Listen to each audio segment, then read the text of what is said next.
Good morning and welcome to the Legal Marketing Association's Facebook Live. You can share and follow us at hashtag LMA19. We are here to kick off the pre-conference day with two incredible national speakers on innovation and design change.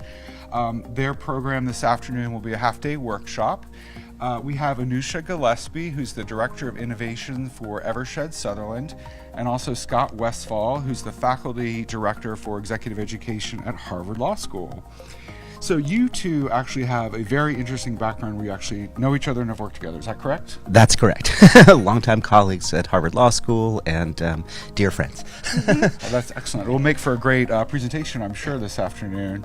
And so you've come together today to teach us about how, well, first of all, let's say for your roles in your two organizations now that you don't work together, perhaps, Anusia, you could start by telling us what you do at Eversheds Sutherland and what your role is.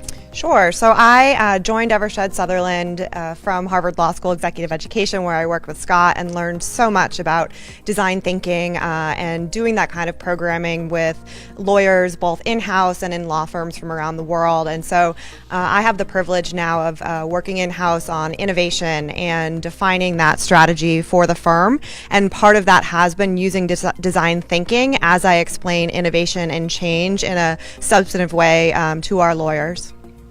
Yeah, and I joined the Harvard Law School faculty 6 years ago, and as a professor, I decided to try to create a course for our law students on innovation and change in the legal profession and started to apply design thinking principles. I've taken those now and brought them into our executive education leadership programs that we run for law firm leaders and general counsel from all over the world, associates, and it's really taking off. And it's so wonderful to see that lawyers, despite what they think sometimes can be incredibly creative and energized by this kind of process. Well, can you give us a couple examples of exactly perhaps how law firms can use design thinking in their work? Well, there's so many. One thing that's great about designers when you work with them is they focus on having you look at what a consumer or client is struggling with, and there are so many struggles within law firms, right? Sure. So you can basically find any kind of challenge that feels sticky and where traditional problem solving isn't working really well. A very recent example has been law firms really struggle with having busy partners give real-time feedback to associates, and associates are very used to getting feedback, especially the millennial generation, and so it's incredibly frustrating for them. So, in a recent experiment in the last year and a half, a major law firm used design thinking to re-engineer the way the associates get feedback, and it's been a really great experiment from what they say. Yeah. Well, Anusia, did you have an example of how law firms can utilize design thinking? Yes, and I've been using design thinking myself, both on the business side of law and the practice of law, and I have two quick examples. So on the business side, some of our insurance lawyers, there's a new law called the division laws that if it progresses will completely change the landscape of mergers and acquisitions in insurance, and they were trying to figure out how to get in front of the market, what their clients are needing, and what they need, beyond law. And so we employed design thinking and thought through that together to come up with an approach that would better serve clients. So that's kind of on the business side. And on the legal side, I've actually used it in responding to RFPs. We've now seen some clients, specifically a big pharmaceutical company, come to us with hypotheticals to be solved and saying, we have state AG litigation and we're seeing it come and increase, and how do we get ahead of it? What do we do? And so we went through the design thinking process to respond to that RFP in a way that we think would set us apart from other law firms. Oh, definitely innovative. Well, okay, so can you give... This is why I miss Anusia, by the way. She's really, really talented and creative. Yeah. Well, okay, so great examples, but perhaps we should also share what companies would not use or what law firms would not use design thinking for. Oh, well, I think that in the traditional practice of law, when lawyers are doing their craft, and writing a brief on a major issue to a court, or they're doing a traditional M&A deal, it's not design thinking is not a solution that's calling for an answer. That said, if you were looking at how well is this M&A team working together and communicating? You might use design excellent. thinking to help them work more effectively, but traditional legal problem solving is something very powerful in of its own, and the reason law firms are very successful in making a lot of money because they do that really well. Right. So we don't want to disrupt that. On the other hand, there are a lot of things within their processes where you might find energy and ability to improve the way teams work, improve the way clients receive information, for example, because sometimes they get really frustrated by that. Excellent. Anusia, any examples?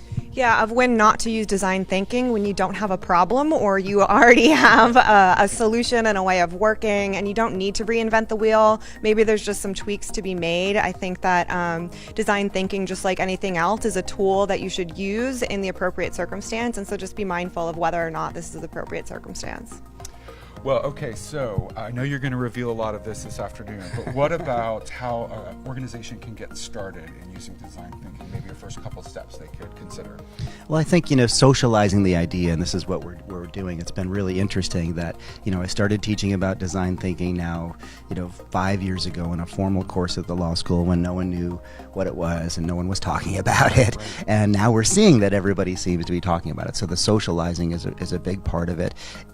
Also, I think there's always a danger when you introduce something new like this. It may sound like a fad, and you've got to convince people it's not. And it's also not the cure for everything, as you were just suggesting, and we're also suggesting. So then once you've socialized it within the organization, there are some really basic tools and processes and training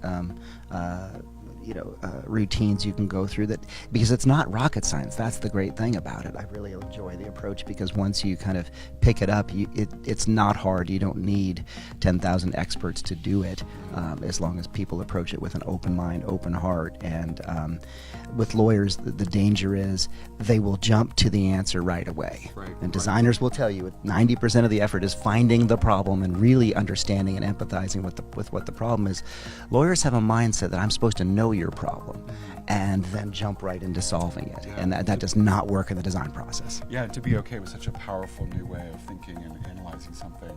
Yeah. Anusia, any sort of last thoughts on how to get started? Yeah, how to get started. The most impactful way I've found so far is when someone calls, hey, I have this not problem, but challenge I'm trying to work through, or like the RFP example, the way I responded wasn't, here's my solution. It was literally, I had a memo that walked through the design thinking process and said, here was the way that I thought through this, and this is what I came up with. And that's an easy way to get started, to show people how thoughtful you were in coming up with the solution that you then deliver. Well, thank you both very much. Did you have a No. last? That's Well, great, thank you yeah. both very much. The attendees are very lucky to have you all presenting this concept for the first time, I think, at the conference, actually. So that's really Good, exciting.